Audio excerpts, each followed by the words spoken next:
తండ్రి దిద్దేటప్పుడు బిడ్డలు లోబడాలి కదా. You have to obey your parents. వాళ్ళు మిమ్మల్ని సరిదిద్దేటప్పుడు మీరు తృణీకరిస్తే, నిర్లక్ష్యము చేస్తే నష్టపోయేది ఎవరు? కుమారులే, బిడ్డలే. ఈ కుమారుడు నష్టపోయాడు, సమస్తాన్ని పోగొట్టుకున్నాడు. చనిపోలేదు, ప్రాణం ఉంది. దేవుడు ఒక అవకాశాన్ని ఇచ్చాడు, ఆలోచించాడు, పశ్చాత్తాపపడ్డాడు, వెనక్కి వచ్చాడు.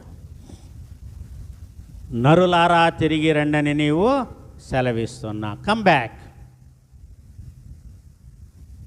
సో పుట్టింది మొదలుకొని లోకంలోనికి మీరు వెళ్ళారు, లోకమంతా తిరిగారు. సో ఇప్పుడు రండి, వెనక్కి వచ్చేయండి.